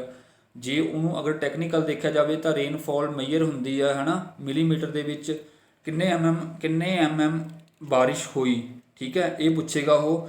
ਤਾਂ ਇਹਦਾ ਰਾਈਟ ਆਨਸਰ ਹੈਗਾ ਗ੍ਰੇਟਰ ਦੈਨ 2.5 mm ਤੋਂ ਅਗਰ ਜ਼ਿਆਦਾ ਰੇਨ ਹੋ ਰਹੀ ਹੈ ਤਾਂ ਪੂਰੇ 24 ਆਵਰਸ ਦੇ ਵਿੱਚ, ਤਾਂ ਉਹ ਦਿਨ ਮੰਨਿਆ ਜਾਊਗਾ ਭਾਈ ਕਿ ਰੇਨੀ ਡੇ ਹੈ, ਠੀਕ ਹੈ। ਤਾਂ ਇਹਦਾ ਐਗਜ਼ੈਕਟ ਜਿਹੜਾ ਸਕੇਲ ਹੈ ਯਾਦ ਰੱਖਣਾ, ਗ੍ਰੇਟਰ ਦੈਨ 2.5 mm। ਨੈਕਸਟ ਦੇਖਦੇ ਹਾਂ, ਆ ਗਿਆ ਦੇਖੋ, ਨੈਸ਼ਨਲ ਹਾਰਟੀਕਲਚਰ ਮਿਸ਼ਨ, NHM ਵੀ ਪੁੱਛ ਸਕਦੇ ਆ। What is the full form of NHM, national horticulture mission. ਕਹਿੰਦਾ ਵਾਸ ਸਟਾਰਟਡ ਇਨ, ਕਦੋਂ ਸਟਾਰਟ ਹੋਇਆ ਸੀ ਭਾਈ, ਇਹ ਵੀ ਤੁਸੀਂ ਯਾਦ ਰੱਖਣਾ। ਇਹਦਾ ਆਨਸਰ ਹੈਗਾ ਨੈਸ਼ਨਲ ਹੈਲਥ ਮਿਸ਼ਨ ਤੁਹਾਡਾ ਸਟਾਰਟ ਹੋਇਆ ਸੀ ਭਾਈ, ਤੁਹਾਡਾ ਭਲਾ ਹੋ ਜੇ, ਇਹ ਹੋਇਆ ਸੀਗਾ 2005-6 ਦੇ ਵਿੱਚ, ਠੀਕ ਹੈ। ਥੋੜ੍ਹਾ ਮੈਂ ਵੀ ਕਨਫਿਊਜ਼ ਹੋ ਗਿਆ, ਮੈਨੂੰ ਵੀ ਕਈ ਵਾਰ ਕਨਫਿਊਜ਼ਨ ਹੋ ਜਾਂਦੀ ਆ। ਤਾਂ ਸੇਮ ਜੇ ਹੈਗੇ 2001, 2002 ਤੋਂ 2001, 2003 ਤੋਂ 4, 1 ਤੋਂ 2, 5 ਤੋਂ 6, ਤਾਂ ਯਾਦ ਰੱਖਣਾ ਇਹ ਹੈਗਾ ਭਾਈ 5 ਤੋਂ 6, ਇਹਦਾ ਹੈਗਾ ਰਾਈਟ ਆਨਸਰ। ਨੈਕਸਟ ਆਪਾਂ ਦੇਖਦੇ ਹਾਂ, ਆਹ ਪੁੱਛਿਆ ਦੇਖੋ, ਫਾਦਰ ਆਫ ਹਾਰਟੀਕਲਚਰ, ਕੁਛ ਵੀ ਪੁੱਛ ਸਕਦੇ ਆ। ਫਾਦਰ ਆਫ ਗ੍ਰੀਨ ਰੈਵੋਲੂਸ਼ਨ ਪੁੱਛ ਸਕਦੇ ਆ, ਵਾਈਟ ਰੈਵੋਲੂਸ਼ਨ ਪੁੱਛ ਸਕਦੇ ਆ, ਯੈਲੋ ਪੁੱਛ ਸਕਦੇ ਆ, ਕੁਛ ਵੀ ਪੁੱਛ ਸਕਦੇ ਆ। ਤੁਹਾਨੂੰ ਸਭ ਕੁਝ ਪਤਾ ਹੋਣਾ ਚਾਹੀਦਾ ਔਨ ਦਾ ਟਿਪਸ। ਬਾਕੀ ਆਪਾਂ ਹਰ ਇੱਕ ਵੀਡੀਓ ਦੇ ਵਿੱਚ ਹੌਲੀ ਹੌਲੀ ਸਭ ਕੁਝ ਕਰਵਾਵਾਂਗੇ। ਅੱਜ ਸਿਰਫ ਤੁਹਾਨੂੰ ਇੱਕ ਡੈਮੋ ਦਿੱਤਾ, ਅਗਰ ਤੁਹਾਨੂੰ ਵਧੀਆ ਲੱਗੂਗਾ ਤਾਂ ਵੀ ਕਮੈਂਟ ਕਰਿਓ, ਅਗਰ ਕੋਈ ਚੀਜ਼ ਦੀ ਕਮੀ ਪੇਸ਼ੀ ਲੱਗਦੀ ਹੈ ਤਾਂ ਵੀ ਕਮੈਂਟ ਕਰਿਓ ਕਮੈਂਟ ਬਾਕਸ ਦੇ ਵਿੱਚ। ਹਰ ਇੱਕ ਬੰਦਾ ਕੋਈ ਪਰਫੈਕਟ ਨਹੀਂ ਹੁੰਦਾ। ਫਾਦਰ ਆਫ ਹਾਰਟੀਕਲਚਰ ਪੁੱਛ ਰਿਹਾ, ਤਾਂ ਫਾਦਰ ਆਫ ਹਾਰਟੀਕਲਚਰ ਜਿਹੜਾ ਹੈਗਾ ਭਾਈ, ਇਹਦਾ ਹੈਗਾ ਆਨਸਰ ਬੀ ਆਨਸਰ ਹੈ, ਲਿਬਰਟੀ ਹਾਈਡ ਬੇਲੇ। ਤਾਂ ਜੇ ਅਗਰ ਉਹ ਇਹ ਵਰਡ ਦੀ ਗੱਲ ਕਰ ਰਿਹਾ ਇੰਟਰਨੈਸ਼ਨਲ, ਅਗਰ ਆਪਾਂ ਇੰਡੀਅਨ ਪੁੱਛ ਲੈਣ ਤਾਂ ਇੰਡੀਅਨ ਦਾ ਹੈਗਾ ਭਾਈ MH, ਅੱਗੇ ਹੈਗਾ MARI, ਮਾਰੀ, GOWDE, ਮਾਰੀਗੋਡੇ, MH ਮਾਰੀਗੋਡੇ, ਠੀਕ ਹੈ। ਇਹ ਹੈਗੇ ਨੇ ਫਾਦਰ ਆਫ ਇੰਡੀਅਨ ਹਾਰਟੀਕਲਚਰ। ਤਾਂ ਯਾਦ ਰੱਖਣਾ ਭਾਈ, ਵਰਡ ਦਾ ਵੀ ਇੰਡੀਆ ਦਾ ਵੀ, ਦੋਨੇ ਯਾਦ ਰੱਖਣੇ ਨੇ। ਅੱਗੇ ਹੈਗਾ, ਆ ਦੇਖੋ ਫਿਰ ਪੁੱਛ ਰਿਹਾ, ਕਹਿੰਦਾ word horticulture is derived from. ਤਾਂ ਇਹ ਵੀ ਰਾਜੇ ਲੈਟਿਨ ਭਾਸ਼ਾ ਤੋਂ ਲਿਆ ਗਿਆ ਹੈ। ਚਾਹੇ ਜਿੰਨੇ ਵੀ ਖੇਤੀਬਾੜੀ ਨਾਲ ਰਿਲੇਟਿਡ ਵਰਡ ਨੇ ਮੋਸਟਲੀ ਕਿੱਥੋਂ ਲਏ ਗਏ ਨੇ, ਲੈਟਿਨ ਭਾਸ਼ਾ ਤੋਂ ਲਏ ਗਏ ਨੇ। ਤਾਂ ਇਹਦਾ ਆਨਸਰ ਕੀ ਆ ਜਾਊਗਾ 14ਵੇਂ ਦਾ ਆਨਸਰ A, ਲੈਟਿਨ ਭਾਸ਼ਾ। ਅੱਗੇ ਕਹਿੰਦਾ ਵਿਚ ਐਲੀਮੈਂਟ ਫਾਊਂਡ ਹਾਈਐਸਟ ਇਨ ਅਰਥ ਕਰਸਟ। ਦੇਖਾ, ਅਰਥ ਦੀ ਗੋਦ ਜਿਹਨੂੰ ਕਹਿ ਦਿੰਦੇ ਆ ਜਾਂ ਅਰਥ ਦੀ ਸਤਹ ਕਹਿ ਦਿੰਦੇ ਆ, ਉਹਦੇ ਵਿੱਚ ਸਭ ਤੋਂ ਜ਼ਿਆਦਾ ਪਾਇਆ ਜਾਣ ਵਾਲਾ ਐਲੀਮੈਂਟ ਕਿਹੜਾ? ਆਕਸੀਜਨ ਹੈ, ਸਿਲੀਕੌਨ ਹੈ, ਐਲੂਮੀਨੀਅਮ ਹੈ ਜਾਂ ਆਇਰਨ ਹੈ। ਤਾਂ ਇਹਦਾ ਰਾਈਟ ਆਨਸਰ ਹੈ ਭਾਈ ਆਕਸੀਜਨ। ਨੈਕਸਟ ਹੈ which of the following are plantation crops. ਕਹਿੰਦਾ ਵੀ ਇਹਨਾਂ ਵਿੱਚੋਂ ਹੇਠ ਲਿਖਿਆਂ ਵਿੱਚੋਂ ਕਿਹੜੀ ਪੌਦਾ ਲਗਾਉਣ ਵਾਲੀ ਫਸਲ ਹੈ, ਠੀਕ ਹੈ। ਦੇਖੋ ਤੁਹਾਨੂੰ ਜਿਵੇਂ ਆਪਾਂ ਮੰਨ ਲਓ ਕਣਕ ਬੀਜਦੇ ਆ ਨਾ, ਕਣਕ ਦੇ ਵਿੱਚ ਕੀ ਬੀਜਦੇ ਆਪਾਂ? ਉਹਦਾ ਬੀਜ ਬੀਜਦੇ ਆ, ਹੈ ਨਾ, ਦਾਣਾ ਜਿਹਨੂੰ ਕਹਿ ਦਿੰਦੇ ਪੰਜਾਬੀ ਦੇ ਵਿੱਚ, ਦਾਣਾ ਲਗਾਉਣੇ ਆਪਾਂ, ਬੀਜ ਬੀਜਦੇ ਆ। ਪਰ ਕਈ ਫਸਲਾਂ ਹੁੰਦੀਆਂ ਜਿਹਦਾ ਪੌਦਾ ਲਗਾਉਣੇ ਆ, ਜਿਵੇਂ ਮੰਨ ਲਓ ਆਪਾਂ ਹੁਣ ਕੀ ਲਗਾਈਏ, ਆਪਾਂ ਝੋਨਾ ਲਗਾਉਣੇ ਆ ਜਿਹਨੂੰ ਰਾਈਸ ਕਹਿ ਦਿੰਦੇ ਆ, ਉਹਦਾ ਆਪਾਂ ਕੀ ਲਗਾਉਣੇ ਆ? ਆਪਾਂ ਪਨੀਰੀ ਪੱਟ ਕੇ ਫਿਰ ਲਗਾਉਣੇ ਆ ਜਿਹਨੂੰ ਕਹਿ ਦਿੰਦੇ ਪੌਦਾ ਲਗਾਉਣਾ। ਤਾਂ ਪੁੱਛ ਰਿਹਾ ਕਿ ਹੇਠ ਲਿਖਿਆਂ ਵਿੱਚ ਕਿਹੜੀ ਫਸਲ ਹੈ ਜਿਹੜੀ ਪੌਦਾ ਲਗਾਈ ਜਾਂਦੀ ਹੈ? ਤਾਂ ਤੁਹਾਨੂੰ ਮੈਂ ਇਹਦਾ ਦੱਸ ਦਿੰਦਾ, ਇਹਦਾ ਰਾਈਟ ਆਨਸਰ ਹੈਗਾ C। ਇੱਕ ਤਾਂ ਹੋ ਗਈ ਚਾਹ, ਟੀ ਹੋ ਗਈ, ਕੌਫੀ ਹੋ ਗਈ, ਬਨਾਨਾ ਹੋ ਗਏ ਅਤੇ ਸ਼ੂਗਰ ਕੈਨ। ਸ਼ੂਗਰ ਕੈਨ ਹੁੰਦਾ ਗੰਨਾ। ਗੰਨਾ ਵੀ ਇੱਦਾਂ ਹੀ ਲੱਗਦਾ ਹੈ ਕਿ ਜਿਹੜਾ ਮੰਨ ਲਓ ਪ੍ਰੋਪਰ ਗੰਨਾ ਹੋਊਗਾ ਉਹਦੇ ਟੋਟੇ ਕੱਟ ਕੇ ਲਗਾਉਣਗੇ, ਜਿਹੜੇ ਪਿੰਡਾਂ ਵਾਲੇ ਹੋਣਗੇ ਉਹਨਾਂ ਨੂੰ ਪਤਾ ਹੋਊਗਾ। ਬਾਕੀ ਭਾਈ ਜਿਹਨੂੰ ਨਹੀਂ ਪਤਾ ਉਹ ਆਨਸਰ ਯਾਦ ਰੱਖ ਲਿਓ, C ਆਨਸਰ ਹੈ tea, coffee, banana and sugarcane, ਜਿਹਨੂੰ ਕਹਿ ਦਿੰਦੇ ਆ ਗੰਨਾ ਪੰਜਾਬੀ ਦੇ ਵਿੱਚ। ਅੱਗੇ ਇਹ ਵੀ ਬਹੁਤ ਇੰਪੋਰਟੈਂਟ ਕੁਐਸਚਨ ਹੈ, ਦ 3 ਮੇਜਰ ਕ੍ਰੌਪਿੰਗ ਸੀਜ਼ਨ ਆਫ ਇੰਡੀਆ। ਮਤਲਬ ਜਿਹੜੇ 3 ਸੀਜ਼ਨ ਆਉਂਦੇ ਨੇ ਆਪਣੇ ਇੰਡੀਆ ਦੇ ਵਿੱਚ, ਕਿਹੜੇ ਕਿਹੜੇ ਨੇ ਕ੍ਰੌਪ ਦੇ? ਤਾਂ ਸਭ ਨੂੰ ਪਤਾ ਹੋਊਗਾ, 2 ਬਾਰੇ ਤਾਂ ਸਭ ਨੂੰ ਪਤਾ ਹੋਊਗਾ। ਠੀਕ ਹੈ, ਕਿਹੜੇ ਕਿਹੜੇ ਇਹ ਵੈਸੇ ਵੀ ਪੰਜਾਬ ਪੇਪਰਾਂ 'ਚ ਬਹੁਤ ਪੁੱਛਿਆ ਜਾਂਦਾ ਹੈ, ਰੱਬੀ ਤੇ ਖਰੀਫ ਤੇ ਇੱਕ ਹੁੰਦਾ ਜ਼ੈਦ, ਥਰਡ ਵਨ ਜ਼ੈਦ। ਤਿੰਨੇ ਯਾਦ ਰੱਖਣੇ ਭਾਈ ਤੁਸੀਂ। ਅੱਗੇ ਕੁਐਸਚਨ ਫੇਰ ਆ ਗਿਆ, ਇਹ ਮੋਸਟ ਇੰਪੋਰਟੈਂਟ ਕੁਐਸਚਨ ਹੈ ਪੰਜਾਬ ਜੋਬ ਵਾਸਤੇ, ਚਾਹੇ ਜਿਹਦੇ ਵਿੱਚ ਐਗਰੀਕਲਚਰ ਆਉਂਦਾ ਜਾਂ ਨਹੀਂ ਆਉਂਦਾ ਉਹਦੇ ਵਿੱਚ ਵੀ ਪੁੱਛਿਆ ਜਾਂਦਾ ਹੈ ਕਿ ਰੱਬੀ ਕ੍ਰੌਪਸ ਰੱਬੀ ਕ੍ਰੌਪਸ ਕਦੋਂ ਬੀਜੀਆਂ ਜਾਂਦੀਆਂ, ਕਦੋਂ ਵੱਢੀਆਂ ਜਾਂਦੀਆਂ। ਠੀਕ ਹੈ, ਕਿਸੇ ਫਸਲ ਬਾਰੇ ਵੀ ਪੁੱਛ ਸਕਦਾ, ਖਰੀਫ ਬਾਰੇ ਵੀ ਪੁੱਛ ਸਕਦਾ ਹੈ, ਰੱਬੀ ਬਾਰੇ ਵੀ ਪੁੱਛ ਸਕਦਾ, ਕਿਸੇ ਬਾਰੇ ਵੀ ਪੁੱਛ ਸਕਦਾ। ਤਾਂ ਤੁਹਾਨੂੰ ਸਭ ਤੋਂ ਪਹਿਲਾਂ ਪਤਾ ਹੋਣਾ ਚਾਹੀਦਾ ਰੱਬੀ ਫਸਲ ਹੁੰਦੀਆਂ ਕਿਹੜੀਆਂ। ਕਣਕ ਨੂੰ ਕਹਿੰਦੇ ਆ ਰੱਬੀ ਫਸਲ। ਮੋਸਟਲੀ ਜਿਹੜੀ ਵੀਟ ਹੁੰਦੀ ਹੈ, ਵੀਟ ਇਜ਼ ਕਾਲਡ ਰੱਬੀ ਫਸਲ, ਰੱਬੀ ਕ੍ਰੌਪਸ। ਠੀਕ ਹੈ, ਹੁਣ ਇੱਥੇ ਪੁੱਛਦਾ ਵੀ ਕਦੋਂ ਬੀਜੀ ਜਾਂਦੀ ਹੈ, ਕਦੋਂ ਕੱਟੀ ਜਾਂਦੀ ਹੈ, ਤਾਂ ਸਾਰਿਆਂ ਨੂੰ ਪਤਾ ਹੋਊਗਾ ਜਿਹੜੀ ਕਣਕ ਹੁੰਦੀ ਹੈ ਹਮੇਸ਼ਾ ਸਰਦੀਆਂ ਦੇ ਵਿੱਚ ਬੀਜੀ ਜਾਂਦੀ ਹੈ। ਅਤੇ ਕੱਟਦੇ ਕਦੋਂ ਆ, ਜਦੋਂ ਦੇਖੋ 13 ਅਪ੍ਰੈਲ ਨੂੰ ਆਉਂਦੀ ਨਾ ਆਪਣੀ, ਗਰਮੀਆਂ ਦੇ ਵਿੱਚ ਕੀ ਆਉਂਦੀ ਆਪਣੀ ਵਿਸਾਖੀ, ਹੈ ਨਾ। ਤਾਂ ਆਪਾਂ ਕਣਕ ਨੂੰ ਕੱਟ ਕੇ ਵਿਹਲੇ ਹੋ ਜਾਂਦੇ ਹਾਂ, ਤਾਂ ਉੱਥੋਂ ਯਾਦ ਰੱਖ ਲਿਓ ਸਮਰ ਦੇ ਵਿੱਚ ਹਾਰਵੈਸਟ ਕਰਦੇ ਆ ਅਤੇ ਸੌਣ ਕਦੋਂ ਕਰਦੇ ਆ, ਵਿੰਟਰ ਦੇ ਵਿੱਚ। ਅਤੇ ਬਿਲਕੁਲ ਇਹਦੇ ਓਪੋਜ਼ਿਟ ਕੀ ਹੋ ਜਾਊਗਾ ਸੈਕਿੰਡ, ਉਹ ਕੁਐਸਚਨ ਵੀ ਸ਼ਾਇਦ ਅੱਗੇ ਆ ਜਾਵੇ ਤੁਹਾਡਾ। ਉਹ ਹੈਗਾ ਆਹ ਦੇਖੋ ਆ ਗਿਆ ਕੁਐਸਚਨ, ਖਰੀਫ ਦੇ ਵਿੱਚ ਕੀ ਆ ਜਾਂਦਾ ਤੁਹਾਡਾ ਭਾਈ, ਰਾਈਸ ਵਗੈਰਾ ਆ ਜਾਂਦੇ ਆ, ਮੇਨ ਰਾਈਸ ਹੈ, ਬਾਕੀ ਹੋਰ ਵੀ ਆ ਜਾਂਦੇ ਫਸਲਾਂ। ਖਰੀਫ ਕ੍ਰੋਪਸ ਆਰ ਗਰੋਨ ਕਦੋਂ ਹੁੰਦੀਆਂ ਗਰੋਨ, ਤਾਂ ਇਹਦਾ ਰਾਈਟ ਆਨਸਰ ਆ ਦੇਖੋ, ਜੇ ਤਾਂ ਇੱਥੇ ਆਪਾਂ ਨਾ ਲਿਖ ਦੇਣਗੇ ਵੀ ਵਿੰਟਰ ਲਿਖ ਦੇਣਗੇ ਤਾਂ ਵੀ ਠੀਕ ਹੈ, ਪਰ ਉਹਨਾਂ ਨੇ ਕੀ ਲਿਖਿਆ ਹੋਇਆ ਤੁਹਾਨੂੰ ਬੱਚਿਆਂ ਨੂੰ ਕਨਫਿਊਜ਼ ਕਰਨ ਵਾਸਤੇ ਲਿਖਤਾ ਔਨ ਸੈਟ ਆਫ ਮੌਨਸੂਨ, ਜਦੋਂ ਮੌਨਸੂਨ ਆਉਂਦੇ ਆ ਉਦੋਂ ਬੀਜਦੇ ਆ, ਐਂਡ ਹਾਰਵੈਸਟ ਕਦੋਂ ਕਰਦੇ ਆ, ਸਤੰਬਰ ਅਕਤੂਬਰ ਦੇ ਵਿੱਚ। ਤਾਂ ਇਹਦਾ ਰਾਈਟ ਆਨਸਰ ਹੈਗਾ ਭਾਈ ਏ। ਠੀਕ ਹੈ, ਯਾਦ ਰੱਖਣਾ। ਇਸ ਤੋਂ ਬਾਅਦ ਆਪਾਂ ਕਰਦੇ ਹਾਂ ਆ ਗਿਆ ਭਾਈ ਨੈਕਸਟ ਤੁਹਾਡਾ, ਕਹਿੰਦਾ ਸ਼ਾਰਟ ਸੀਜ਼ਨ ਬਿਟਵੀਨ ਦਾ ਰੱਬੀ ਐਂਡ ਖਰੀਫ। ਰੱਬੀ ਅਤੇ ਖਰੀਫ ਦੇ ਵਿਚਕਾਰ ਜਿਹੜੇ 1-2 ਮਹੀਨੇ ਬਚਦੇ ਆ, ਕਹਿੰਦੇ ਉਹਨੂੰ ਕੀ ਕਹਿੰਦੇ ਆ ਉਹ ਸੀਜ਼ਨ ਨੂੰ। ਤਾਂ ਤੁਹਾਨੂੰ ਮੈਂ ਪਹਿਲਾਂ ਦੱਸਿਆ ਕਿ 3 ਸੀਜ਼ਨ ਹੁੰਦੇ ਨੇ, ਰੱਬੀ, ਖਰੀਫ ਅਤੇ ਜ਼ੈਦ। ਤਾਂ ਇਹਦਾ ਆਨਸਰ ਕੀ ਆ ਜਾਊਗਾ ਭਾਈ, ਇਹਦਾ ਆਨਸਰ ਆ ਜਾਊਗਾ ਸੀ ਆਨਸਰ। ਦੇਖੋ 20 ਕੁਐਸਚਨ ਸੀਗੇ, ਮੋਸਟ ਇੰਪੋਰਟੈਂਟ ਕੁਐਸਚਨ ਸੀਗੇ।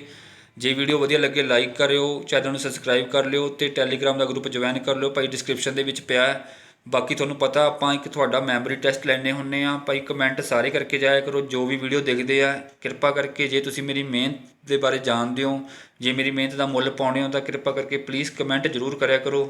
ਕਮੈਂਟ ਨਾਲ ਹੁੰਦਾ ਤਾਂ ਕੁਛ ਨਹੀਂ ਹੈ ਕਿ ਮੈਂ ਕੋਈ ਇੱਥੇ ਬਿਜ਼ਨਸ ਵਾਸਤੇ ਨਹੀਂ ਆਇਆ ਰਾਜੇ, ਸਿਰਫ ਤੁਹਾਡੀ ਹੈਲਪ ਵਾਸਤੇ ਆਇਆ। ਇੱਕ એનર્ਜੀ ਬੂਸਟ ਅਪ ਹੁੰਦੀ ਹੈ, ਬਾਕੀ ਜੇ ਨਹੀਂ ਵੀ ਕਰੋਗੇ ਤਾਂ ਵੀ ਕੋਈ ਚੱਕਰ ਨਹੀਂ, ਬਾਬਾ ਸਭ ਦਾ ਹੀ ਭਲਾ ਕਰੂਗਾ। ਠੀਕ ਹੈ, ਇਹ ਕੁਐਸਚਨ ਦਾ ਤੁਸੀਂ ਆਨਸਰ ਕਮੈਂਟ ਬਾਕਸ 'ਚ ਲਿਖ ਕੇ ਜਾਣਾ ਕਿ ਵਿਚ of the following crop is major source of protein in the vegetarian diet. ਮਤਲਬ ਕਿ ਜਿਹੜੀ ਆਪਾਂ ਵੈਜੀਟੇਰੀਅਨ ਡਾਈਟ ਲੈਂਦੇ ਹਾਂ ਉਹਦੇ ਵਿੱਚ ਪ੍ਰੋਟੀਨ ਦੀ ਸਭ ਤੋਂ ਜ਼ਿਆਦਾ ਮਾਤਰਾ ਕਿਹੜੀ ਫਸਲ ਦੇ ਵਿੱਚ ਹੁੰਦੀ ਹੈ, ਵੀਟ ਦੇ ਵਿੱਚ, ਰਾਈਸ ਦੇ ਵਿੱਚ, ਪਲਸਿਸ ਦੇ ਵਿੱਚ ਜਾਂ ਆਇਲ ਸੀਡਸ ਦੇ ਵਿੱਚ। ਤਾਂ ਬਹੁਤ ਸੌਖਾ ਕੁਐਸਚਨ ਹੈ ਔਰ ਬਹੁਤ ਵਾਰੀ ਪੁੱਛਿਆ ਗਿਆ, ਸ਼ਾਇਦ ਲਾਸਟ ਪਟਵਾਰੀ ਪੇਪਰ ਦੇ ਵਿੱਚ ਵੀ ਪੁੱਛਿਆ ਗਿਆ। ਤਾਂ ਠੀਕ ਹੈ, ਲਾਸਟ ਦੇ ਵਿੱਚ ਤੁਹਾਨੂੰ ਪਤਾ ਹੀ ਆਪਾਂ ਇੱਕ ਮੋਟੀਵੇਸ਼ਨਲ ਕੋਟ ਲੈ ਕੇ ਆਉਣੇ ਆ, ਕਿਉਂਕਿ ਅੱਜ ਕੱਲ੍ਹ ਬੱਚੇ ਥੋੜ੍ਹੇ ਡੀਮੋਟੀਵੇਟ ਜ਼ਿਆਦਾ ਹੋ ਜਾਂਦੇ ਆ ਛੇਤੀ, ਕਿਉਂਕਿ ਉਹਨਾਂ ਦੇ ਵਿੱਚ ਕੀ ਹੈ ਸਹਿਣ ਸ਼ਕਤੀ ਘੱਟ ਗਈ। ਪਰ ਮੋਟੀਵੇਟ ਰਹਿਣਾ ਚਾਹੀਦਾ ਹੈ, ਰੱਬ ਨੂੰ ਧਿਆਓ, ਯੋਗਾ ਵਗੈਰਾ ਕਰਦੇ ਰਹੋ, ਜੋ ਵੀ ਤੁਸੀਂ ਕਰਦੇ ਹੋ, ਜਿਹਨੂੰ ਕਹਿ ਦਿੰਦੇ ਆ ਮੈਡੀਟੇਸ਼ਨ। ਆਪਣੇ ਆਪ ਨਾਲ ਗੱਲ ਜ਼ਰੂਰ ਕਰਿਆ ਕਰੋ ਕਿ ਤੁਸੀਂ ਅੱਜ ਦੇ ਦਿਨ ਕੀ ਕੀਤਾ ਕੀ ਨਹੀਂ ਕੀਤਾ। ਆਹ ਦੇਖੋ ਭਾਈ ਘੜੀ ਪਈ ਹੈ, ਕੀ ਕਹਿੰਦਾ ਹੈ, ਕਹਿੰਦਾ ਘੜੀ ਨੂੰ ਨਾ ਦੇਖੋ, ਘੜੀ ਨੂੰ ਨਾ ਦੇਖੋ ਭਾਈ, ਪਰ ਦੇਖਣਾ ਵੀ ਜ਼ਰੂਰੀ ਹੈ। ਕਹਿੰਦਾ ਘੜੀ ਨੂੰ ਨਾ ਦੇਖੋ, ਜੋ ਕੰਮ ਇਹ ਕਰਦੀ ਹੈ ਤੁਸੀਂ ਵੀ ਕਰਦੇ ਰਹੋ। ਇਹ ਕੀ ਕਰਦੀ ਹੈ, ਇਹ ਹਮੇਸ਼ਾ ਐਂ ਟਿਕ ਟਿਕ ਟਿਕ ਟਿਕ ਟਿਕ ਟਿਕ ਟਿਕ ਟਿਕ ਅੱਗੇ ਵੱਧਦੀ ਹੈ, ਤਾਂ ਤੁਸੀਂ ਵੀ ਅੱਗੇ ਵੱਧਦੇ ਰਹੋ। ਇਹ ਨਾ ਸੋਚੋ 2 ਸਾਲ ਹੋ ਗਏ, 3 ਸਾਲ ਹੋ ਗਏ, ਕੋਈ ਪੋਸਟ ਨਹੀਂ ਆਈ। ਤੁਸੀਂ ਵੱਧਦੇ ਰਹੋ, ਵੱਧਦੇ ਰਹੋ। ਇੱਕ ਦਿਨ ਆਊਗਾ ਕਿ ਤੁਸੀਂ ਸਟਾਪ ਹੋ ਜਾਓਗੇ। ਸਟਾਪ ਦਾ ਮਤਲਬ ਤੁਹਾਨੂੰ ਤੁਹਾਡਾ ਲਕਸ਼, ਤੁਹਾਡਾ ਗੋਲ ਮਿਲ ਜੂਗਾ।